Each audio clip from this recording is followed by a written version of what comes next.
seats. We'll start a minute or two early because we have people here. We have a couple of presentations, and I have a few things I'm going to say off the top. And people can sort of pick up as we go along. So welcome everyone. I'll call the meeting to order at 5:59 or whatever. My name is Jeff Christopher, and I'll be your host for this evening and for the next several meetings. Are the bride and groom ready? Yes, the bride and groom are here. We're all set to start. This is going to be a somewhat different meeting than you will normally have, only in the sense that I will probably talk more tonight than I will in the next 10 meetings combined. I just want to lay some of the ideas which I have kicking around in my head about PRCAC and where I'd like us to go. I'm going to buttress those things with a couple of motions I'm going to ask for my colleagues' approval and agreement on before I push forward any further. I'll get to that in a sec. First, I have a little mandatory housekeeping. Our next meeting will be Tuesday, April the 10th, 6 p.m. right here. I am obligated to tell you that this meeting is conducted under the auspices of Regulation 42.3L of Washington State Public Meetings Act. We follow the Roberts Rules of Order consistent with our bylaws. For those of you who haven't signed in, I hope you do. Your attendance will be part of the public record. I should also tell you that this meeting is being recorded on YouTube for playback later on. It'll be uploaded on YouTube. How that happens is well beyond me. But I should tell you that your image and what you say will be recorded and will be part of the public record. Can I get a motion to approve the agenda, please? To approve the agenda. As revised. As revised, thank you. There'll be a lot of hand-holding here metaphorically tonight. Second that motion. Thank you. All in favor? Approve the minutes of February the 13th. A motion? Move to approve the minutes. Thank you. Second. Okay, all in favor? Aye.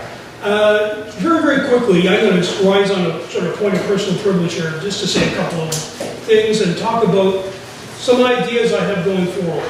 And then we'll move into our guests, if I can. First of all, Keith Glading is ill. He's not here tonight. But speaking to Keith indirectly, as well as to Linda and to David, these are people I didn't know. I couldn't pick out of the lineup when I joined PRCAC about a year and a half ago. I've really been pleased to get to know them. I consider them friends. They're fine people. They make a selfless contribution to Point Roberts. You know, there's a fine line between volunteerism and free labor. These two people routinely cross it. Unless you think their obligation begins at 5 to 6 and ends 5 minutes after adjournment, far from it. They are tireless volunteers, and they stepped up when other people wouldn't, and I wanted to recognize their contribution and thank them very much. Another person who's not here tonight is Joel, whose gig I'm inheriting. He has family matters in Florida to attend to. Again, a guy who I scarcely knew before this whole shindig started. The way I would sum up my relationship with Joel is he's a guy whose respect I have in endless amounts for a number of reasons, but one jumps out. Joel received a lot of criticism. He received a lot of criticism to his face. He received a lot more criticism behind his back. There were a lot of nasty letters written to the county about Joel. Almost all of them were quite inaccurate, and some were infantile. But Joel, to his credit, never once rose to the bait. He always took the high road, he let it wash over him, and he just plowed forward. I remember Mark Robbins had come in, and I remember talking to Mark at a lunch a long time ago, and I said, "What do you think of Joel Lands?" And Mark said to me, "What do you think of Joel Lands?" And I said, "Well, you know, to me he just seems like a nice guy who's trying his best for Point Roberts." And I think that's a pretty good way to sum him up. He was a very keen volunteer. He's left this PRCAC in very good hands, and I thank him for that very much in absentia. If he's having a sleep problem, he can put on YouTube and he can watch the whole acknowledgement of that. When Joel asked me to consider stepping up, I thought about what I could do to make a real difference. I turned him down about 30 times. The 31st time he asked me, I said I'd do it. But I would only do it under the condition that I didn't want to be a guy who was going to carry the baton from him to the next chair. I wanted to do some different things. I wanted to take a shot and clearly define what PRAC was and what it wasn't. And so I made a list of projects I wanted to work on during that time. And I'm going to make some requisite motions accordingly. I know a lot of other elements are going to come up in the course of the next 12 months that I'm chair, but philosophically, the question I ask myself is, where do we want PRAC to be? I make no apologies, first and foremost, I'm a business person. I'm not a social engineer, and I'm very much a libertarian. I think that PRAC should not be a navel-gazing operation. I don't believe it's a type of operation that should tell you what colors to use or what size nail to hammer into your walls. I'm not into that. I'm a free marketeer. I've written a lot of paychecks and I've cashed quite a few. I think PRAC should stay out of people's way. I think stay out of businesses' way. I think PRAC should be a tool to be used by voters, by the taxpayers, by the businesses of Point Roberts to give them a tailwind to help them improve their lives and life here on the Point. I'm also a strong believer in participatory democracy. I don't want to be the smartest person in the room, far from it. I want people to contribute, and as long as I don't see people sitting in front of me as an inconvenience or a hindrance, I see them as a contributor. I see them as help. I want you to make takes, and as long as you're making fresh takes and are contributing positively, I'm not going to hold you any time limit. Speak as long as you want. If you start to get nasty, if you start to make it personal, or if you start to repeat yourself, I'd appreciate it if you stop talking. So that's a simple rule that I like to follow as going forward. I've had a home here for 15 years, which is a relatively short amount of time for some of you, slightly longer for others. That relatively short amount of time might rub some people the wrong way. Another thing that might rub people the wrong way about me is I'm a Canadian, and I'm a proud Canadian. But don't confuse those points, they're mostly noise. The key is that I'm passionate about Point Roberts, and I'm going to do this job as if it was a full-time job. I wouldn't have taken it to half-ass it. It's the reason why I commute 60 miles to come to these meetings instead of 6. I want to do the best I possibly can. I told you I had 5 projects to talk about. Actually, it's 6. I made a couple phone calls, and I found out last night that the NBA is definitely not coming here. So we can write that off. I tried, Adam Silver, couldn't budge.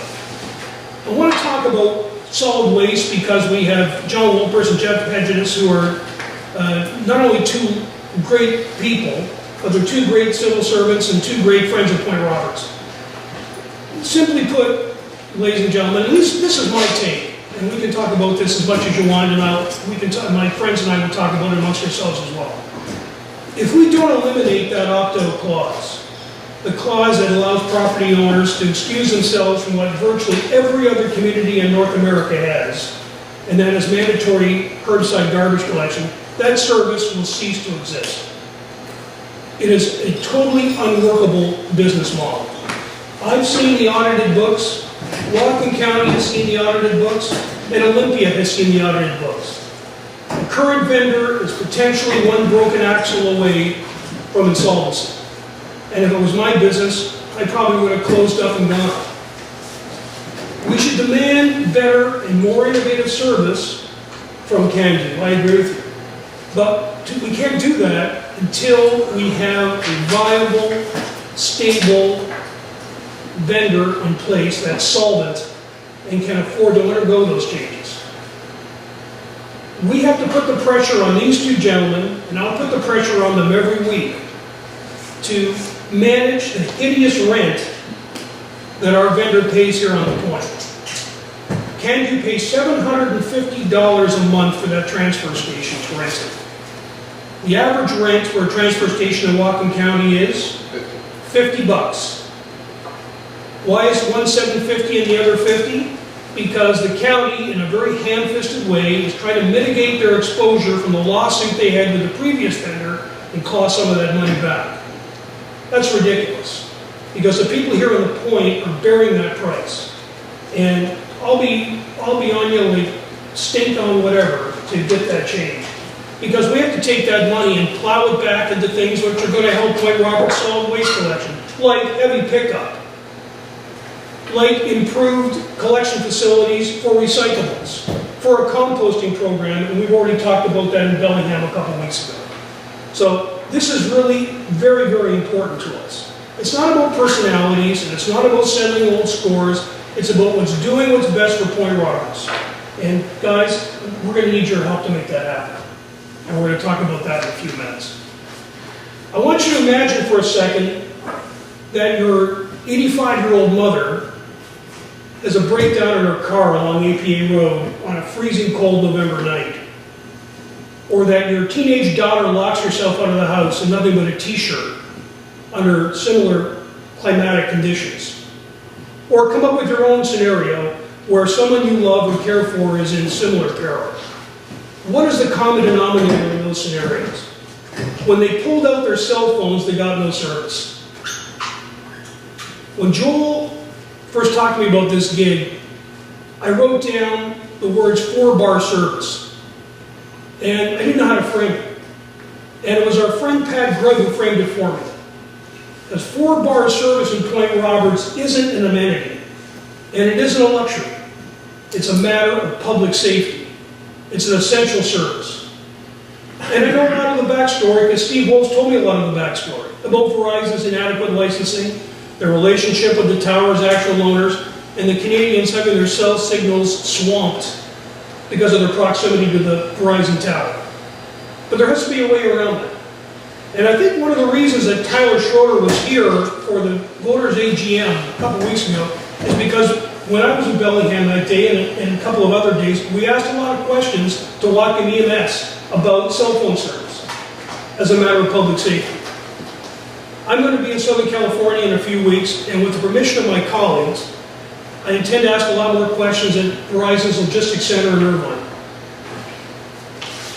Accordingly, I'm going to move, and you have to write this down, and all the motions written out for it. I move that PRCAC designate the chair to take the lead in working with Whatcom EMS and Verizon in disentangling our grossly inadequate and potentially dangerous lack of reliable cell phone service as a matter of public safety for Point Roberts. Further, that this topic be included on the June agenda once a sufficient amount of research is completed. Can I get a second?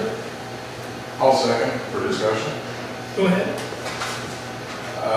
You mentioned you spoke with the EMS, you spoke with the local fire chief, No, sheriff's office. no. No, all very valuable inputs, I agree. Anything else? Questions? I'm good with the motion on the table. Okay, all in favor? Aye. Aye. Thank you. Last February 14th, I'm talking 2017, I got a real eye-opener in this room. A lot of you were here. The people were angry. Now, while you could question the reason for their anger, you couldn't question their authenticity. Those who were angriest were largely business people. People who thought that PRCAC was getting in their way, that we were a headwind. I want that perception to win tonight. I would like to make two motions over the next few minutes to demonstrate that we want to be part of the solution and not part of the problem. About a decade ago, the Washington State Small Business Development Center, in conjunction with Western Washington University School of Business, made themselves available for all businesses on the point to assist them with helping develop everything from social media platforms to improve marketing and financial positioning to helping them navigate their way through loan and grant applications. That resource dried up for any number of reasons. 2 weeks ago, I sat down in Bellingham with Eric Grimstead, the head of the business school at Western Washington University.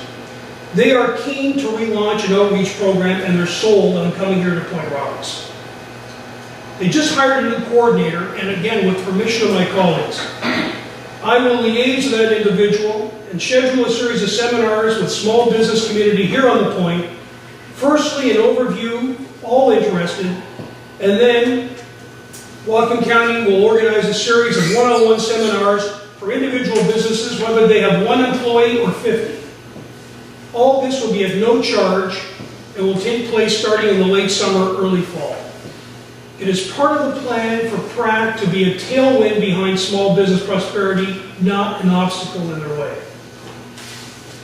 Accordingly, I want to move that PRCAC designate the chair to take the lead in working with Washington Small Business Development Center and Western Washington University in reintroducing small business development seminars, leading to one-on-one assistance with small business in Point Roberts. Further, the new liaison for SBDC, Small Business Development Center, will be invited to present their programs to PRCAC for their review and feedback. Do I have a seconder? Second. Discussion? Sounds great. Okay. All in favor? Aye. Thank you.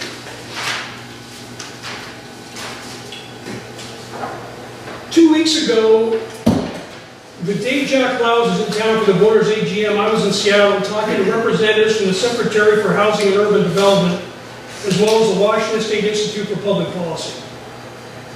The objective was this: does Point Roberts meet the criteria necessary for application to be designated as an empowerment zone, or EZ?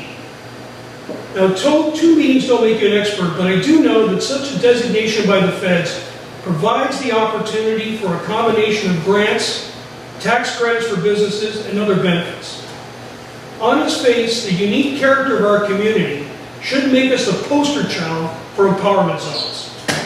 To me, this is what PRCAC should do: shake the trees of the county, the state, and the feds for cash. Cash that's pried out of us every year, me included, with nebulous benefit. To give you an example of what an EZ designation would give Point Roberts, imagine a small tech startup on Gulf Road with a cash flow crunch. Under EZ policy, they may qualify for employment credits, low-cost loan, tax breaks on capital gains, and maybe best of all, a financial incentive to hire employees who currently live within the zone.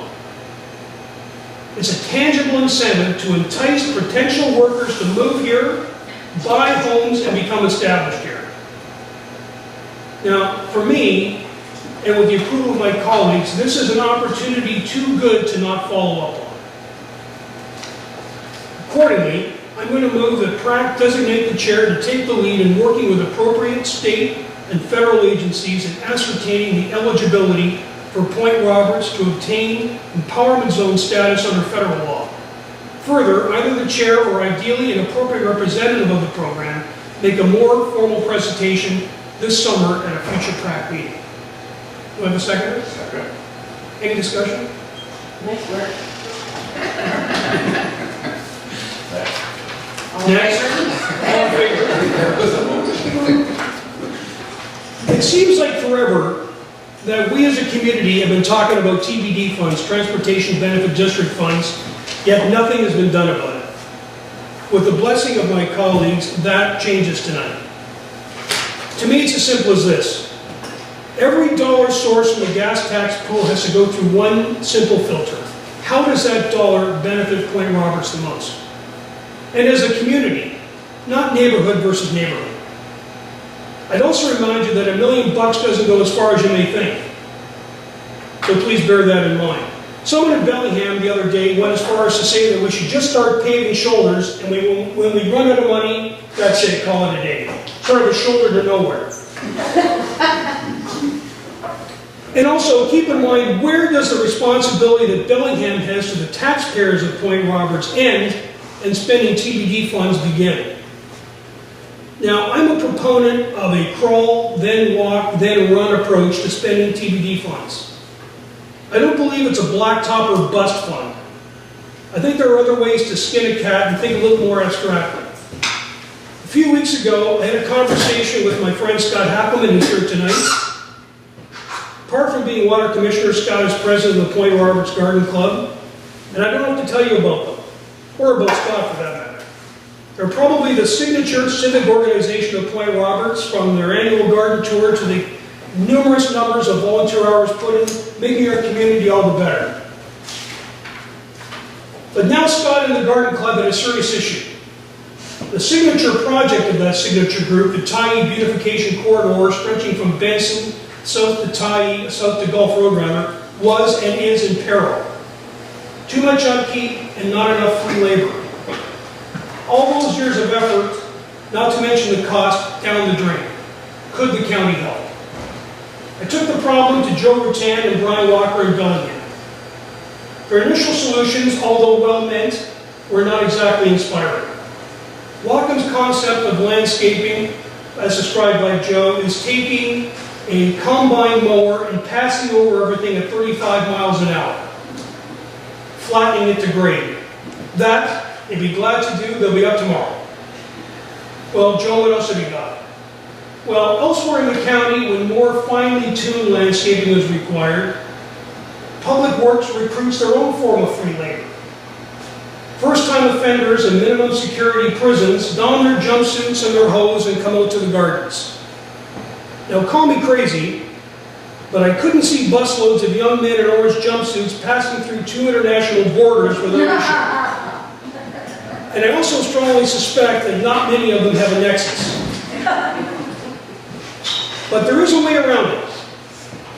The county will advertise a request for proposals, an RFP, for a professional landscaper to take the reins of the project, giving the garden club the opportunity to deploy their labor elsewhere. That landscaper will be paid by the county directly out of TBD funds.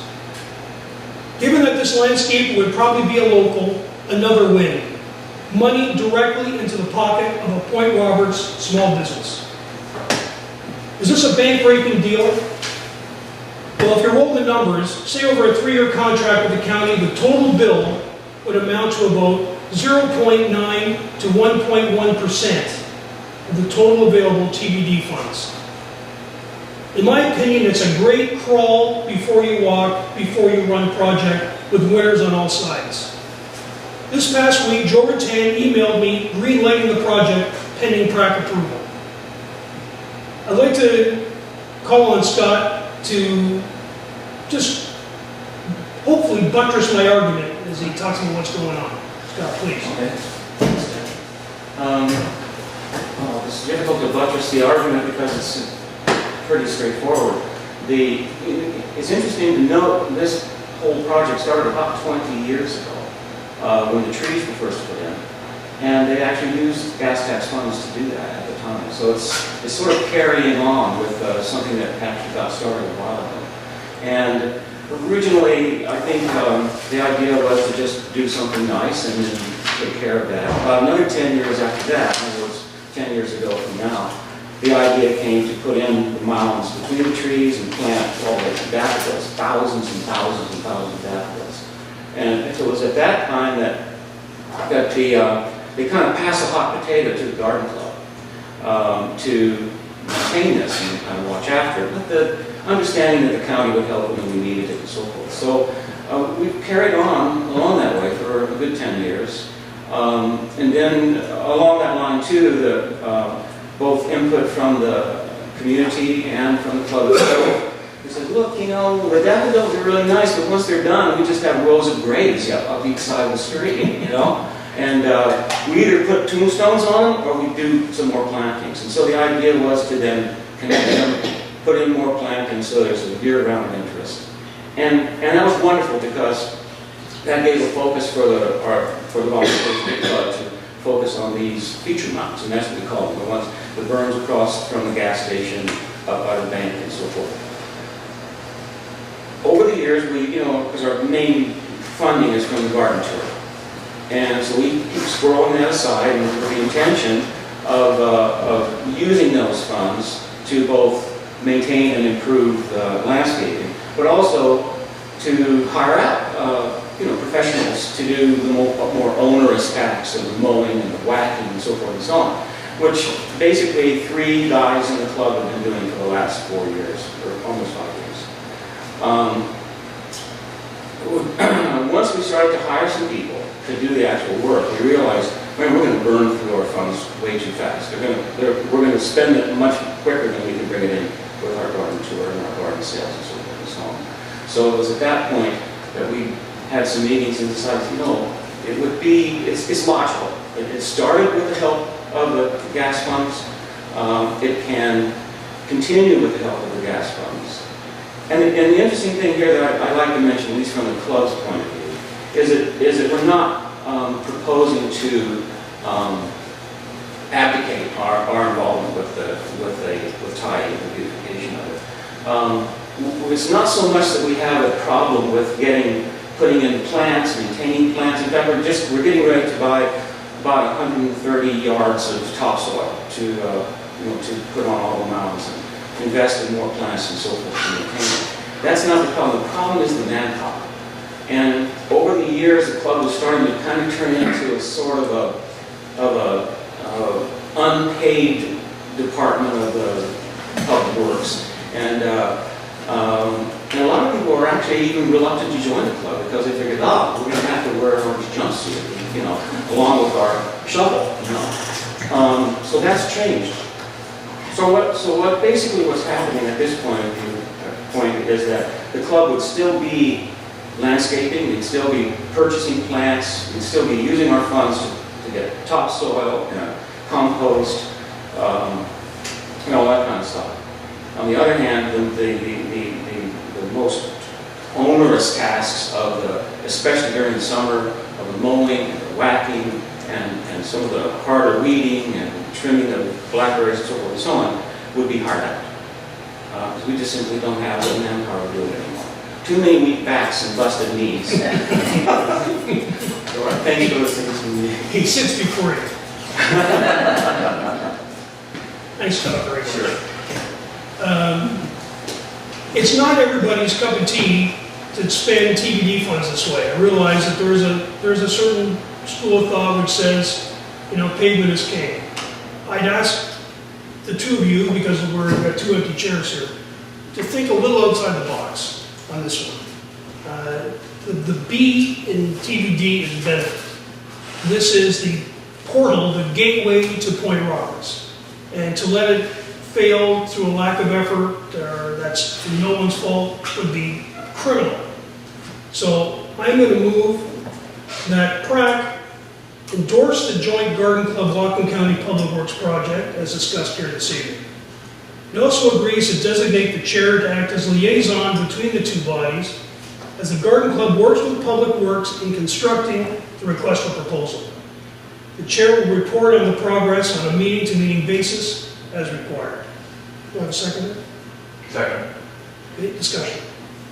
I have never been a fan of using TBD funds for beautification because I think it's the fastest way to piss away the money, pardon my language. I have always felt that it was intended for much bigger projects, and when Joe Ratan and his compatriot rep here giving us examples, the two examples that came forefront to my mind as important and beneficial and really expensive, and they also suggested that county collaboration and matching funding would be possible for projects like the widening of Benson Road, pavement being king there, and the second project being the entire redoing of the seawall down at Maple Beach, because it falls under the transportation clause of limited use of the funds, but it could be used in that way to entirely beautify that area as they're doing in Birch Bay. But that project is taking $20 million and it took Birch Bay 8 years to put together. So my position on it on the use of TBD funds is that we have patience, be strong, pick a real project and stop pissing it away on small ideas, a nickel here, a nickel there, a nickel there, and I'll tell you, I've got too much experience with spending nickels and ending up in a hole. And that's my personal opinion on use of TBD funds. Okay. Although this is a wonderful idea, my heart wants to be all in on this beautification, but I think somebody has to stand for that position, and I think I'll stand for that position. So, Steve? Linda, you mentioned another project, seawall and the widening of Benson Road. Benson Road. Can I make one little comment? Yes, of course, Scott. I agree with you completely as far as his beautification being a hole in the bucket. That's been an ongoing struggle with the garden club. Almost every meeting for many years was like, I got an idea, let's do this, right? I even got a call the other day from some local organization that wants the garden club to do their landscaping for me. It's like, what? And, Sorry. Yeah, I mean, everybody has these ideas about beautification, and it is a bottomless pit. So I couldn't agree with you more. And I also totally agree with you as far as the use of the funds, you know. It needs to be something quite concrete and quite obvious. The only advantage I could see under these circumstances, using it for the tidy project, is that it is not whole in the ground. I mean, it's a very finite project. It only goes from Nielsen's down to the post office, and that's it. We're not looking to do any other duplication. We're not snuffling around for other projects. We're not hoping that, okay, well, this will free us up so we can, like, you know, put some trees in another part of the building. No, this is completely a finite, specific from here to there, and also a finite period of time where this money would be available, maybe just a couple of years, and that would be that. So, with that, you know, just to put it in perspective as far as that goes, because I know the funds will still be coming in. I know they'll be coming in much quicker than they'll be going out, and that even though it's a very small amount compared to the amount that's in the fund, it's pretty significant as far as being able to get that stretch to look proper, not half-assed. So, anyway, just thought I'd mention. Thanks, Tom. Any other observations from the floor? Yes, sir. Yeah, these major projects that you've identified are interesting. The widening of Benson, I think, is probably not possible, but I wouldn't know for sure. Well, when Georgetown was here, he went on extensively about how they would make it They could do possible. it. Okay. No, that's a possibility. I suspect that if it can be done, it would be in the $20 million range, not the $1 million range. But that's my guess. The seawall is waterfront. That seawall is a disaster. It should never have been built. It's an ecological nightmare. But my sense is these are things the county should be doing. The Transportation Benefit District was to provide additional funds for specific special projects that benefit Point Roberts in ways other than the way in which Point Roberts is part of Whatcom County. Right now, we get routines, we're talking about being pissed and now we're getting screwed. And it's in fact been going on for the longest time. Mark Robbins and I, some years ago, sat down with Pete Kremer, trying to figure out just exactly how much money came from here over there and how much came back. And it turns out to be an extremely difficult problem to solve. But there was little doubt that we are being seriously shortchanged. And it comes in the way, it's like transportation and the port, which is another place which is supposed to be providing business support. And you were talking about the earlier issues with regard to business. That's where the port can also come in with some additional funds. So my feeling is that these major projects, which are in the 10, 15, $20 million range, we're never going to be able to afford those if we use the Transportation Benefit District funds. So frankly, I'm kind of in favor of kissing it away, a little bit here, a little bit there, beautifying over here, beautifying over there, getting some of the apartments over here, getting some roads cleaned up and getting some shoulders put in places where there's very heavy pedestrian traffic, and using it in a way that just generally improves the quality of life for everybody here. And then putting maximum pressure back on Bellingham to return to us some of what we give to them. And do things like, I don't think widening Benson we can talk about, but in my head, that seawall is to get it out of there and shape that beach the way a beach should probably be shaped and put into the grass. And everybody knows how to do this, have to do it. So that's my. Well, if I can follow up in response to that, when Georgetown was here and they described the various projects, the widening of Benson Road was number one consideration was a safety factor. I thought that's where you were going with your grandmother taught at the side of the road story, because you can't have a breakdown on that road without taking your life in your hands, because there is no place to pull over. And there are children walking from the school, there is no room for a fire truck to pass a child on a bicycle, and yet that is where the fire department is, and so that was the consideration, that even if it was only widened up as far as the fire hall, clinic, and school, that would alleviate a great amount of the safety concerns on that particular stretch. Is that a sense of the cost? No, they didn't give us a sense of the cost at that time, but what they did give us a sense of was that if we leave it to the county, it will keep getting pushed down the list of prioritized work projects because they have high accident intersections and things that are life and death. I'm gonna get you, Mark, I just wanna build on Tan showed me the top 150 projects, ranked 1 to 150, and we're nowhere. And they're all based on that. But he did say that we could definitely qualify for matching funds. So now, if it's a $20 million project, we only need to come up with 10, but you have to identify the project and go for it all gusto. Like Birch Bay has done with their seawall reconstruction project, which is starting this year, and it was a $20 million project. So that's just the number we're using, for example. And I appreciate that. The fund builds at roughly $70,000 a year. Yeah, so So it's going to take a while. you took about waiting 15 years before you can even get close to it. And by then, it's not going to cost 10 million. It's going to be more than that. So my sense is you'll never be able to generate enough tax revenue from the Transportation Benefit District Fund to be able to do either Benson or the Seawall. I'd love to see them. Well, not doing with the Seawall. Your description of Benson is different from what I thought, and I like what you said.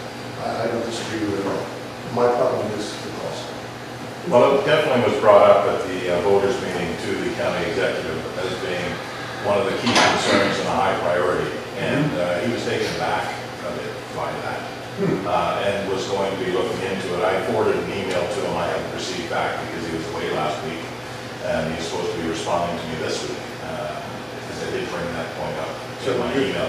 So slightly sanguine that they might raise. Well, their priority. you know, I mean, the road to hell is paved with good intention, and this is the road to hell. You know, I think we need to push and push and push for Benson Road, and I definitely think we need to push for the seawall. By the same token, I'm of the same mind that I don't think we should be using TBD funds for beautification. However, I also know that at the onset of the TBD funds, we did supply trees to make that area a little bit more beautiful. Right after they had widened Tidy and put in curves and made it actually sort of semi-civilized for Point Roberts. And I think it would be a waste not to keep that and maintain that small piece of civilization in Point Roberts. And for that reason, I would support this one beautification aspect to maintain that area. I agree with Linda, however, that nickel and dime projects and using TBD funds for nickel and dime projects is crazy because we're going to end up with a whole lot of nothing and no money left. So I think we have to pick a project, say we're going to go with matching funds, say that we're prepared to commit our money to a single project and hold the county's feet to the fire and have them do what they're supposed to do, which is provide us with safe roads and use our TBD funds as the leverage to get that. Mark? I was just going to say that I think we're dealing with incomplete information here. When the Benson project was raised when John Buchanan was here, he definitely did perk up his interest, and he said he would be really supportive of that and raise the idea of some matching funds to try to get it up on the county's priority list. But there was never any mention of what percentage, what kind of match would kind of tweak the county. Certainly nobody talked, I don't think we don't know. I mean, you just threw out it could be a $20 million project, so we have to build up $10 million to have a 50%. I'll report on this in the April meeting, Mark, because I'm going to be in his office again on the 7th of April. Okay, let me just... I'm sorry. So that was one thing, we really don't know what kind of match we're looking for. The next part of that is I don't think that doing this beautification investment precludes having money still for a match, because a match, if it's a safety concern, which it is, certainly Benson more than the seawall, then seawall is more of a private property protection concern, besides the beautification. Just remember, with the proviso that your definition of a safety concern and Whatcom County's definition of a safety concern, Okay. based on the throughput of cars and vehicles every day. Lack of deaths, maybe Yes, sir. there's no safety issue, but if it is something that we can sell as being a safety issue, then that increases the pressure to use road funds and decreases the pressure to have a larger match. So I don't think one precludes the other. Secondly, I do think that cumulative effect of lots of small beautification projects is significant, and I don't consider that pissing away. And we have to come to consensus on what our priorities are and make decisions, but I don't think it's, by definition, pissing away and ending up with nothing. Thanks. Budget on the beautification end of it, is there a ballpark that, Well, 1% of funds used was what? It looked like about 10 grand. over 3 years or one? Yeah. Over 3 years? But then it would have to be ongoing. I mean, that's the whole point of what the garden club has experienced. On- You can throw all kinds of money at it, and if the term comes to an end, so will the garden. So it can't be a finite funding unless another solution is going to follow up. But our revenue is about 70,000. Yeah, I mean, it's more than a self-liquidator, let's face it. The pot continues to grow even with approval of this expenditure. Okay, well, back to the motion, then I'd be Well, willing Steve, do you to... want to say something quickly? Regarding funding possible services, that the water outside of the seawall is part of Woodley Point Maritime Park. And they may have, therefore the state may have, and the county has some responsibility there for doing something with the wall. Thank you. Okay, so we'll call for a vote then. Do you want something a little, No, I'm Teaser. ready to vote. I'm ready to stand behind that I think the TBD fund should be prioritized for big projects, but an expenditure of this small amount is something we should pursue and see if it's even possible. Because the beautification of Tyee, the corridor, the first impression of this point is very important to those who live here and the possible growth of business and economy. thank you, Linda, and thanks for your input. All in favor of the motion? Passed.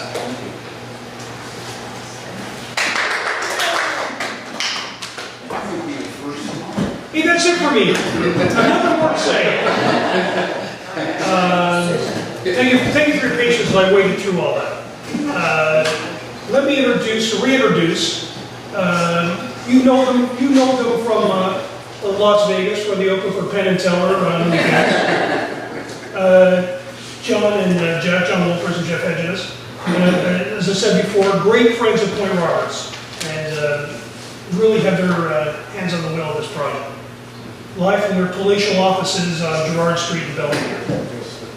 Gentlemen, please. Okay, thank you, Jeff. Thanks for having us again. So at the February meeting, the committee requested that at this point in the solid waste management project, we do an informational mailer to the community. And the committee asked for support with that. So we're here tonight with some draft documents and some proposals on how to do that. So, we were asked for support in doing a mailing on an informational letter coming from the committee. And what we have tonight actually is two things, actually three. One is the letter that was requested, but we are recommending attaching to that letter a 3-page frequently asked questions document, because it's hard to do it in 3 pages, let alone one.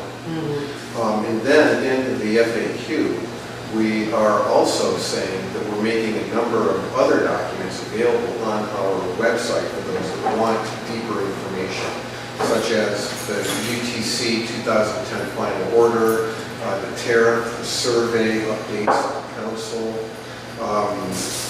the historic all-point bulletin coverage, meeting minutes. We would like to put that there because some people really like to go there. Drill down into the minutia. Exactly. The new financial report from 2017 for Canada is public information and is now available, and that's relevant to the topic. So what I'd like to do is And to the committee, we have for everyone here also, a copy of the transmittal letter from the committee, if the chair would like to sign it, and then also copies of the FAQ. And these are both draft documents. We're looking for feedback and input. And I know this can be a lot to digest in one sitting. And so in addition to the conversation tonight and taking input from anybody that has it, I can email you these documents. And the committee can feel free to stew on it and send me some thoughts. Since it's your local mailer, your touch is requested. I tried to put myself in your seat when I did this. And then as far as the actual mailer goes, What's your fancy? I think after thinking about it, that mailing this to the 2,300 or so parcels that will be affected by this recommendation would be appropriate. The businesses and multifamily units, even though the exemption is proposed to be removed, nothing's really changing. They still have the option of doing it with dumpsters like a multifamily unit or having curbside. And they won't be feed for the services. So that would be the idea, would be to send out 2,300 letters and FAQs as soon as possible, as soon as we have approved documents. So, Do we know if the county's going to take on the expenditure of the mailer? yes, If you do. yes, we will. Yes, that is great. Consider this to be an important thing. So our part would be to incorporate any edits into the documents, finalize the mailing list, and get them in the mail. For those, and this is for those people that for the last 2 years haven't been following the meetings or the all-point bulletin coverage, or knew about the online survey. The committee just wants to make sure that everybody knows, and I think it's a great idea. We're happy to support it. So I see you sending this out to property owners, so that means that renters will not get it. This will go to all of the locations that have a single-family dwelling and an on-site sewage system. And so, and it will actually go to the assessor's address for the owner. Okay, for the owners. Because if you look on the assessor's website, it can have the actual address of the location, but then it will have the owner's address. And we would send these to the To owner. the owners, okay. That way, anyone that's not living here and has a seasonal located house will get the letter and know about it. So anybody who's renting will not necessarily know about it. Unless they can, that would be correct, but I would, then go to the owner if the address is different. Which seems appropriate because the proposed mechanism is to attach it to To the the owner's owner, tax yeah. bill. Yeah. And then the owner as landlord can make a decision about passing that on as a service. Because the renter will have to be the one putting out their garbage. That's right, it would take communication between the landlord and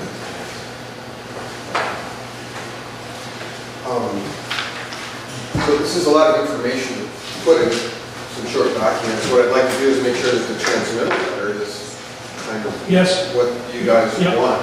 Yep. And the FAQ, this is draft. There's still some things I think I might like to just add to it, but too much information at the same time is not useful. Yeah. I think, probably here, but with the link to your website, Yes. then they can get into the weeds if they want to. And documents like the update to the council and committee had a flow to it. It was a little bit more information, but not too much. Let's work backwards. What would be the target date for executing the package going up? Yes, thank you.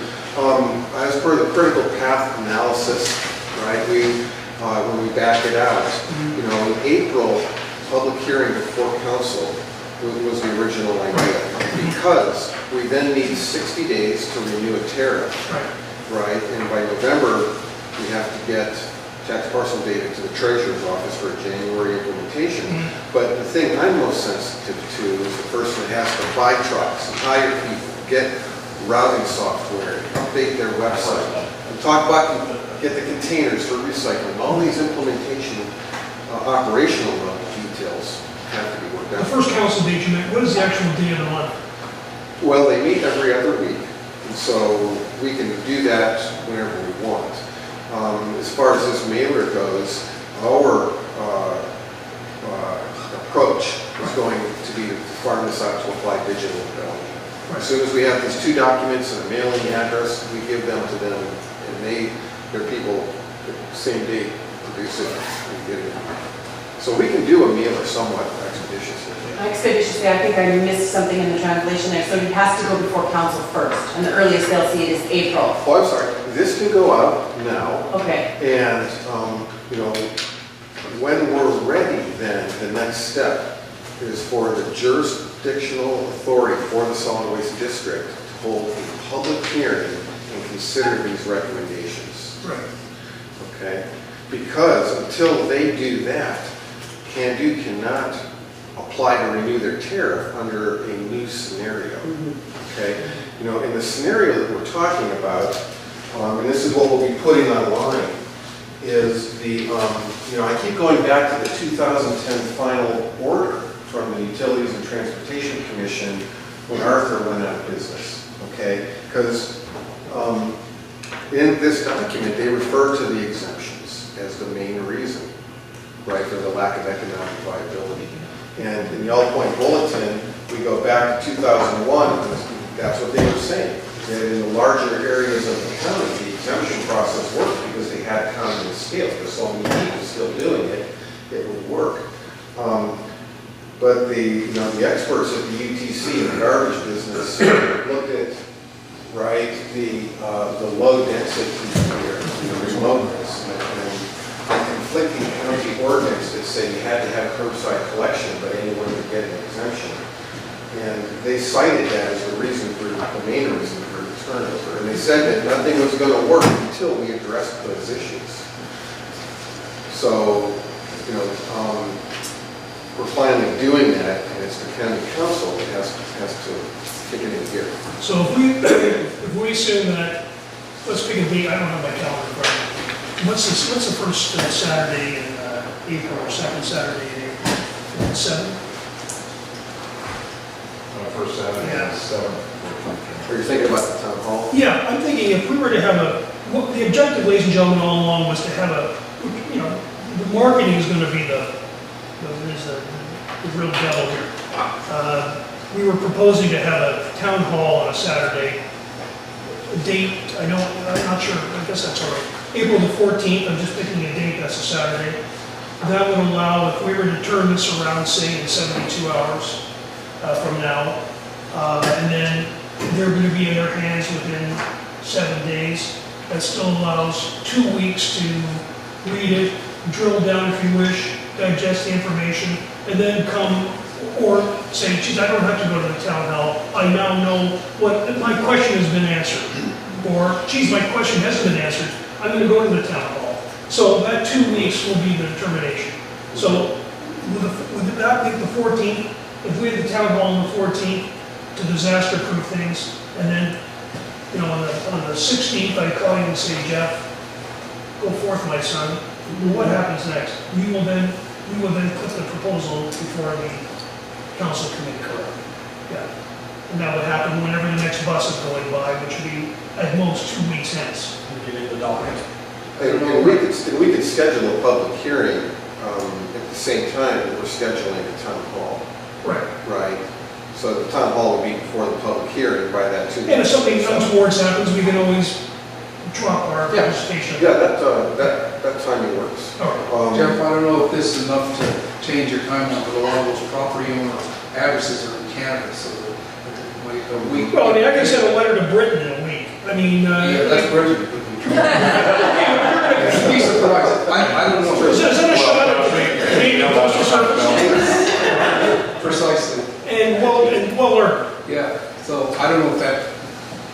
it's a few days difference. But I think you're talking about maybe yeah. Maybe one more week to give people. You definitely want it on the 14th, but Joel had it tentatively scheduled for the 7th, so you want it on the 14th? Yeah, it's gotta be pushed out another week, It's thanks. changed. It's changed. And I would like to just check my schedule for the 14th. Oh, yeah. Nothing comes to mind, but I like that. A question I would have for you is, would you want that date put in your transmittal letter? Yes. Yes. Yeah. That, and the other thing is under the links, where you could find, I would add to that a link to the county agenda showing, that'll show the specific date of the meeting, of the county meeting, the county public. Oh, the town hall, the No, link. the county public hearing. Oh. Yeah, well, something to say with the town hall, I think they should be able to go to that link and find out exactly when that public hearing is going to be. And it should be clear, I think, that the town hall will be held here, but the public hearing Yeah, that's right. is in County.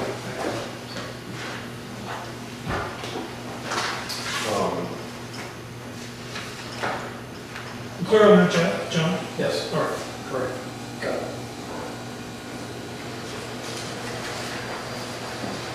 Yeah, those are, and so the only thing I would say about that is that we would not be able to exactly identify the date of the county public hearing because, we submit the paperwork to the exec's office and then based on everything else going on, they fit it into their agendas. But you could fit in the link to their The link to their calendar. agenda so Put the people link- can look for it. We can put the link to where they. Would put Exactly. it. Exactly. That's very simple to do. Good, that's good clarification. So what I'm hearing then is that I can get to you the email, electronic version of these two documents. Yes. You guys can let me know then if anything stands out. They can relate, yeah, you can relate to Jeff directly or through me, it doesn't matter, Yep. whatever you want to do. It's better to go through No. one, so ladies and not Okay, pay look, one part. and send me your points of view and then, Yes, and I'm then I'll trying send it to to, you. whatever you want to do there.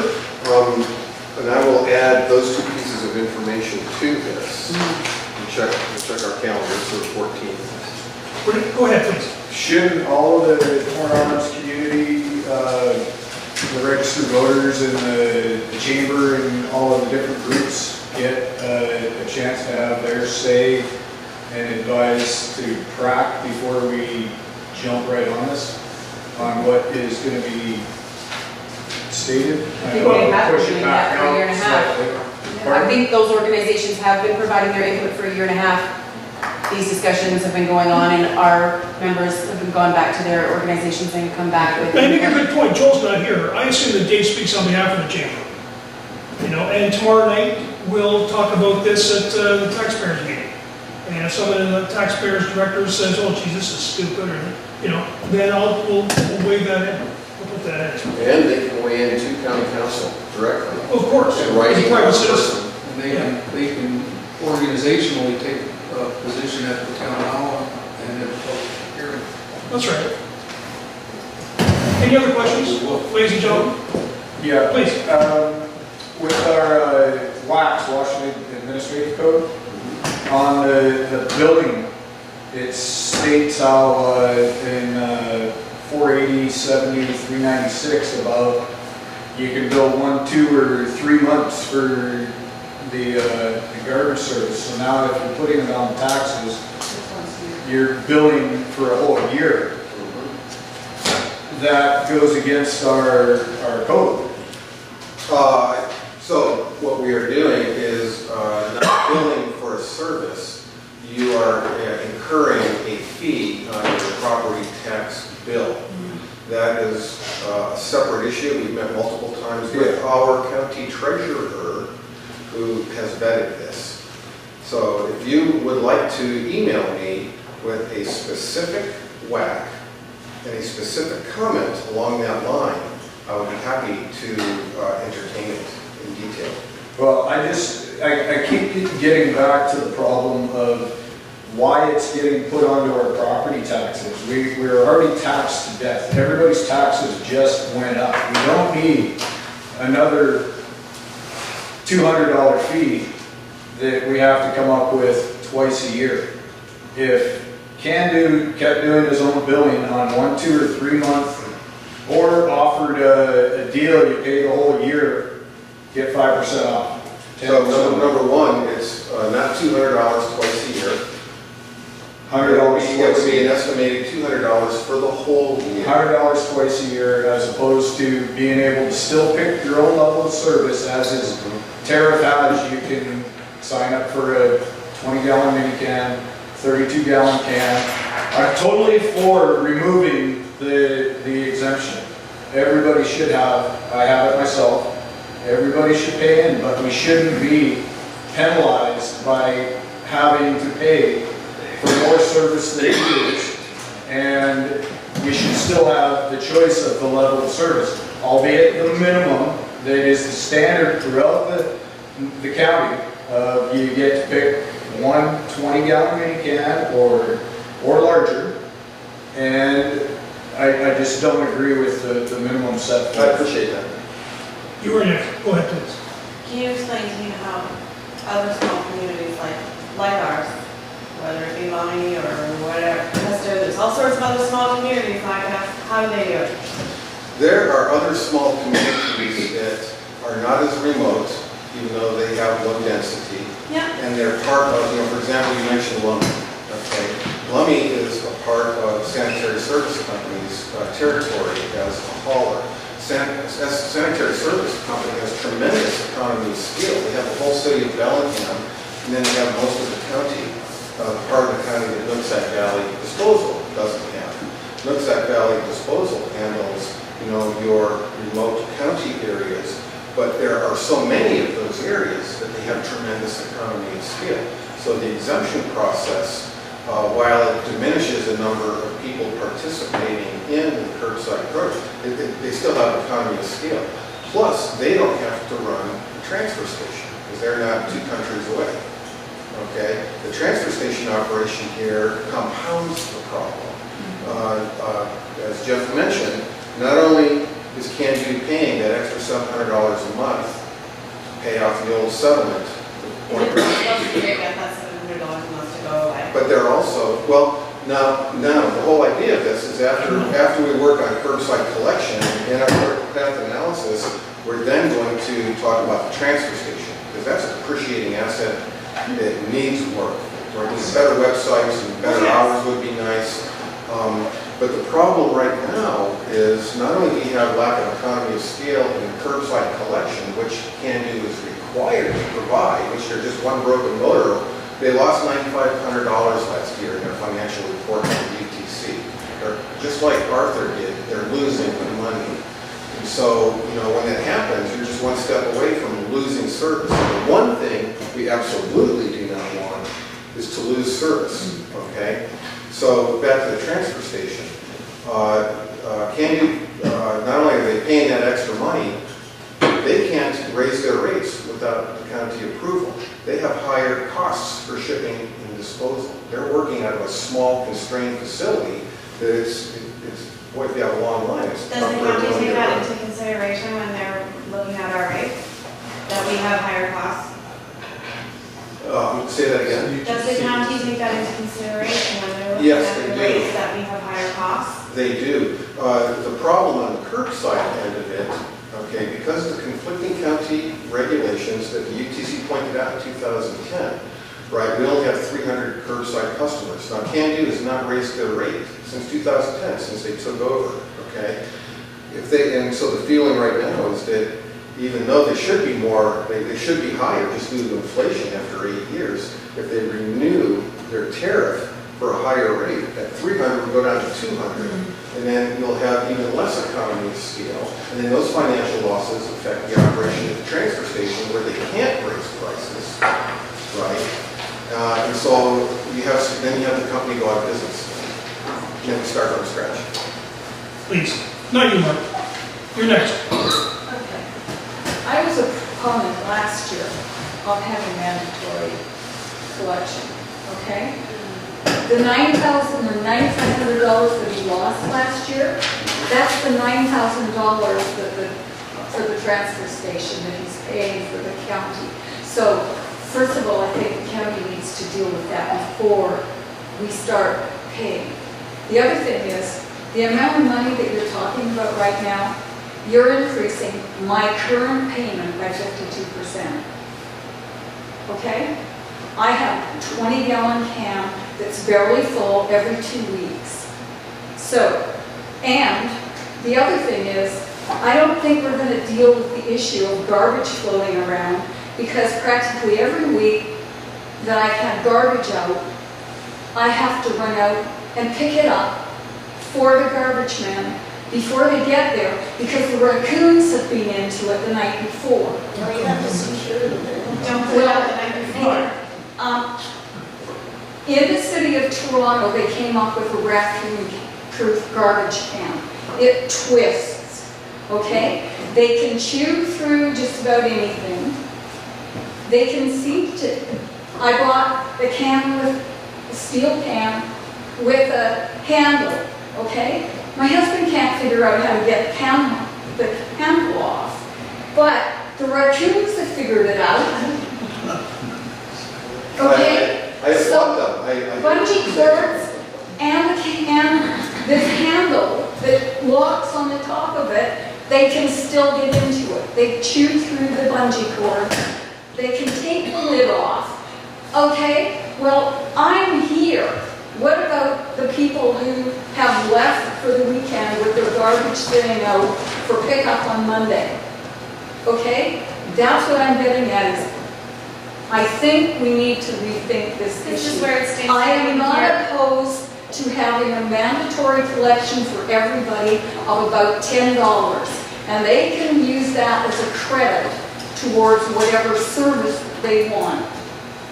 But I don't like having to pay more money than what I'm paying for right now when I'm not even filling the can. Art? Yeah, this is just a question of just my curiosity. I'm a strong advocate of this proposal, but I'm just curious, is the tariff for the recycling, collection of recyclable, is that regulated in the same way as the refuse? Is that completely unregulated? You mean in the proposal? No, in the law. Yes.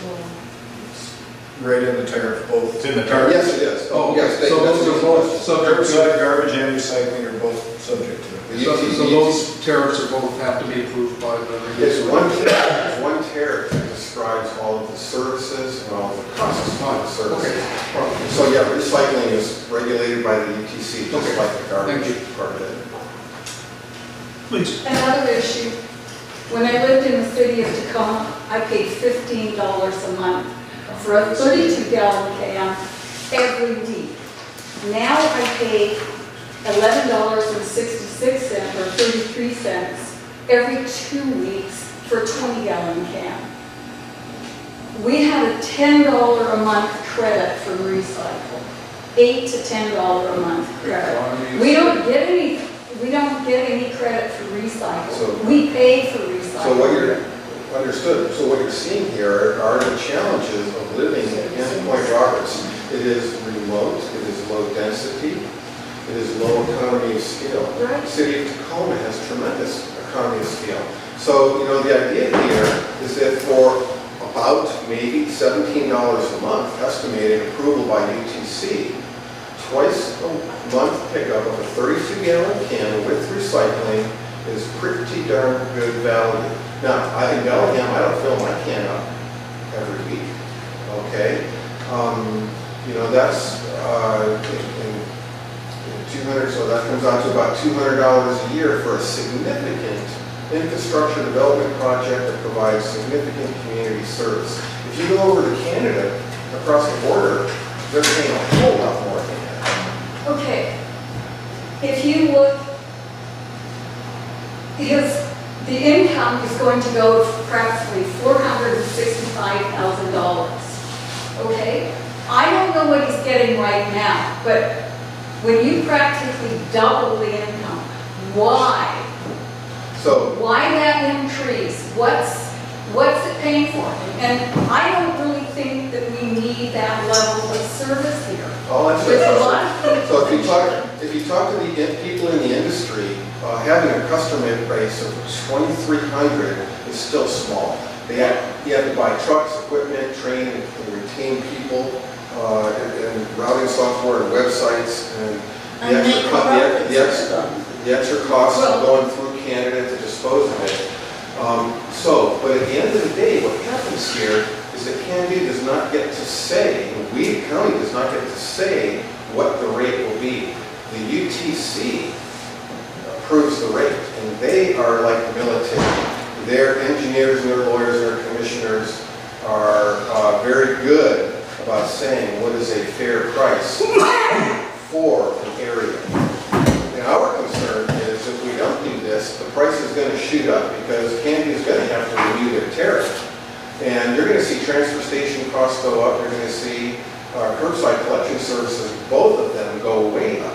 Because you will still not have economy of scale. You will still have people disposing in dumpsters. You will still have Canadians illegally taking it back across the border. You will go backwards instead of forwards on services, on costs, on illegal dumping. That is the fact of the matter. Okay, thanks, guys. Appreciate it very much. We'll be in touch. I'll talk to you the next day or so. The only thing I would like to do is front load any comments that you might have. Just those two, I think, to front-loading comments, because quick review, really nicely done. Yeah, beautiful job. Really thoughtfully done. Thank you. Yes. Okay, thanks, guys.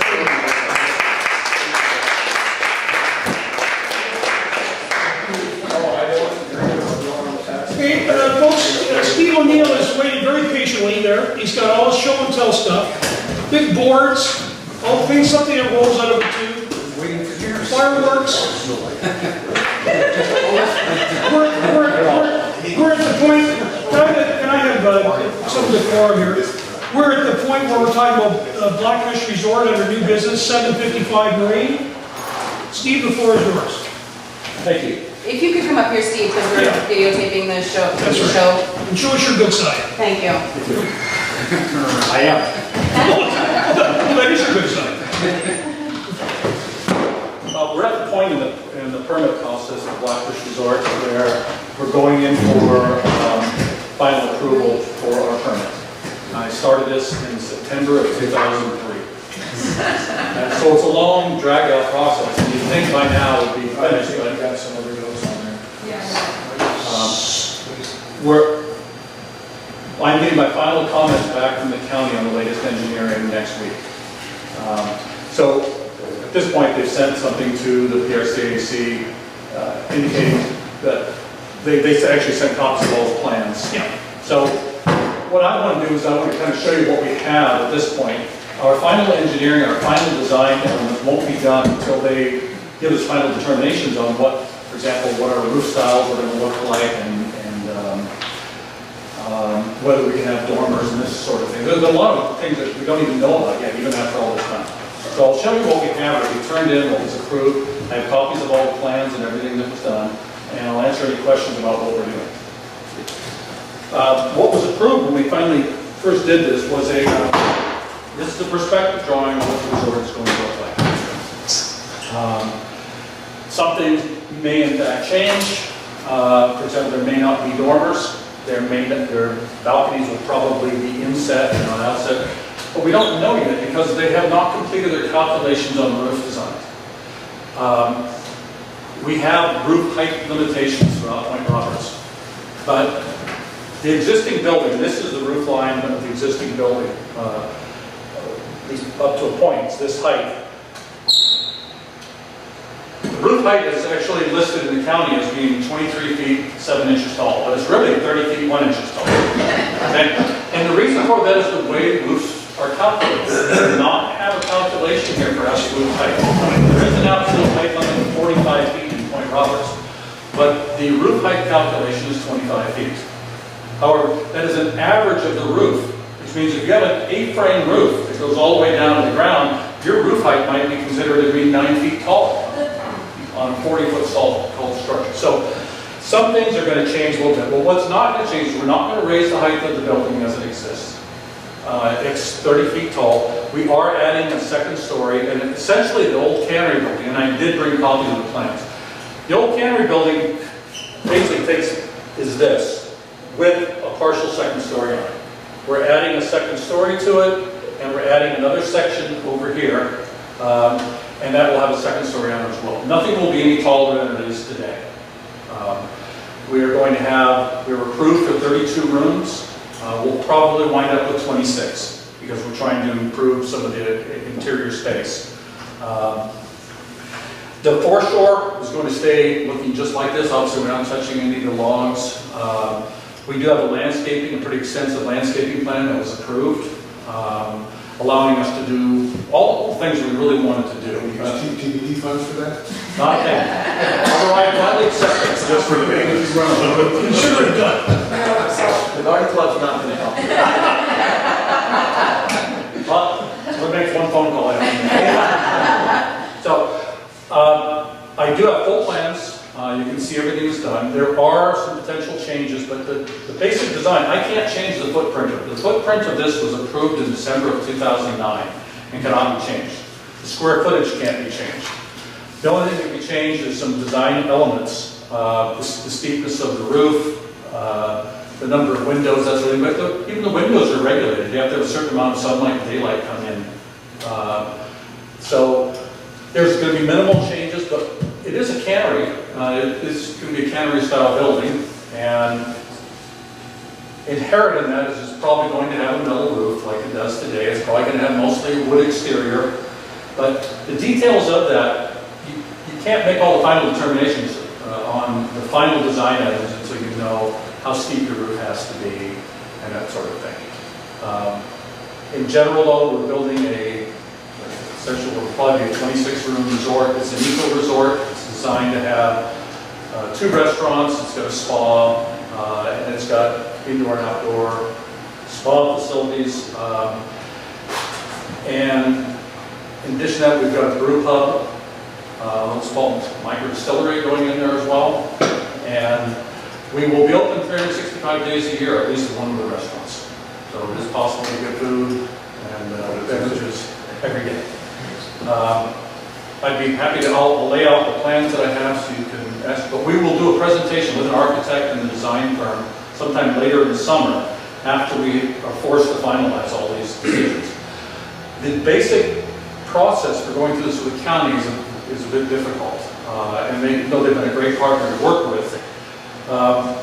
We had to have, in order to get approval to use this property, we actually had to have full, complete engineering design plans in order to even present this to the county. So it took 7 years to get to the point where we even knew that they were going to allow us to use the building.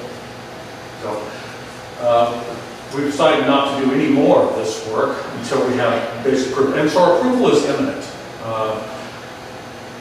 It's here at the county, it's here at the committee because you're required to take a look at it and determine whether or not this is in fact something that you might want to have here at the community.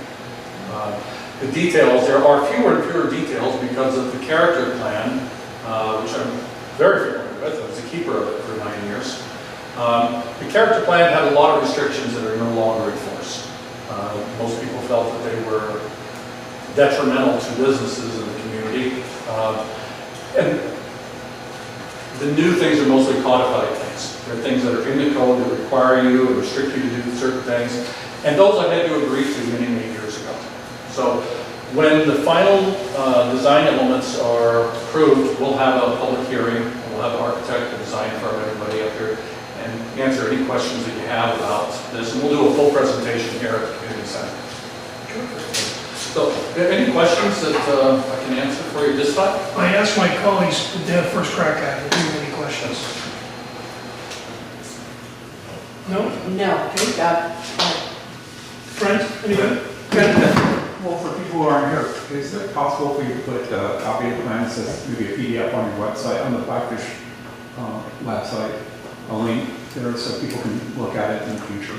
Absolutely. And it's a great website.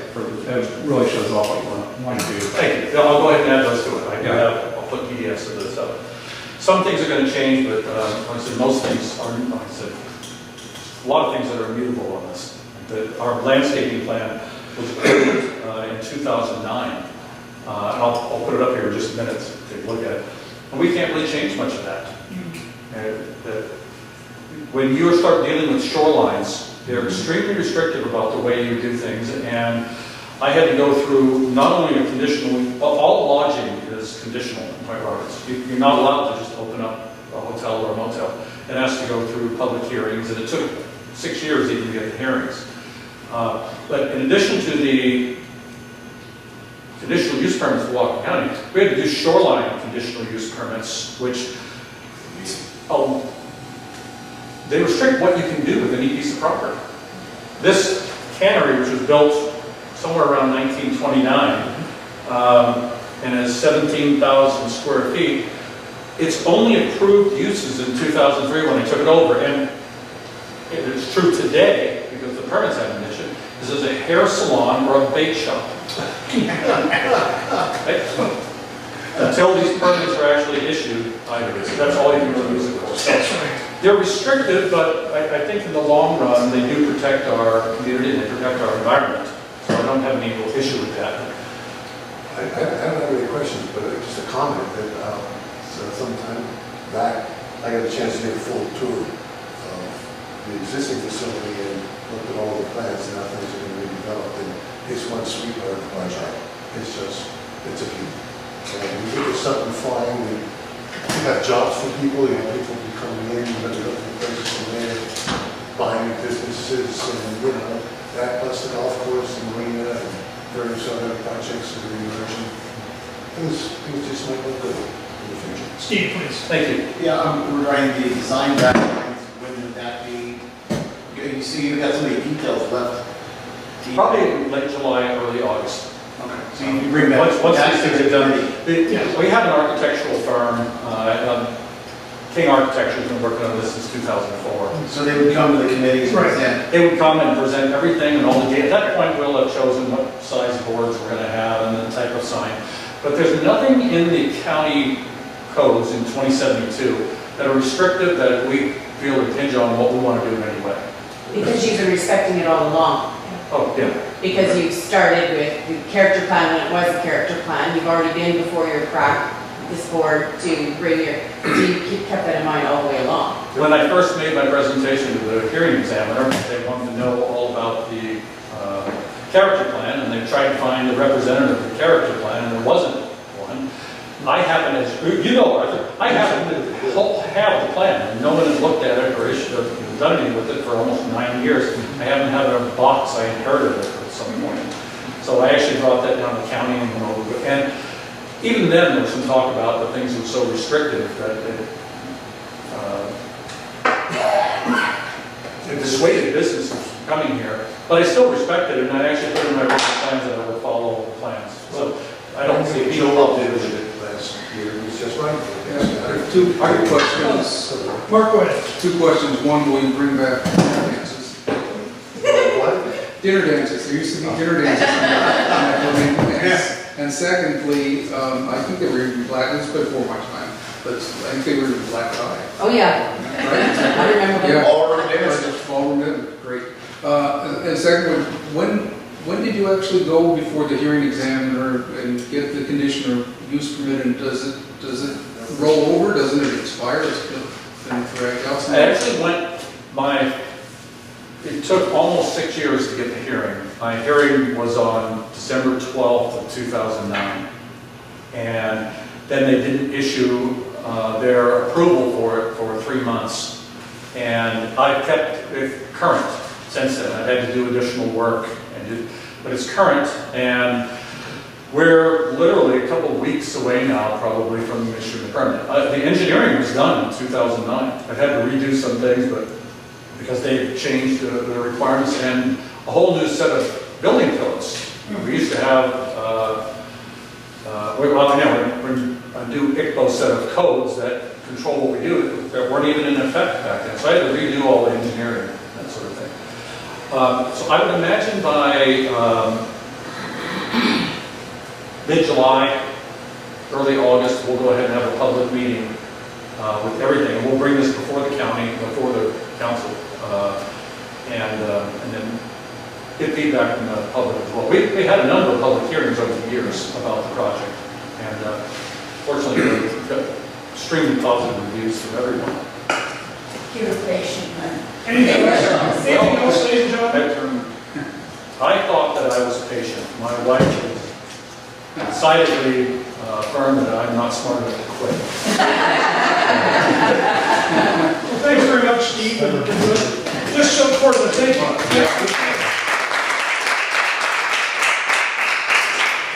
And so the next steps, just for the record, the next steps, Nick Smith requested Steve to come to us tonight because he wanted Crac's point of view on how things look on an interim basis.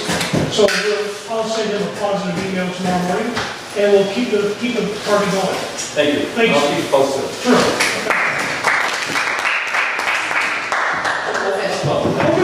Any other comments for an open session? Well then, thank you very much, everyone. Thank you for your patience. Meeting adjourned.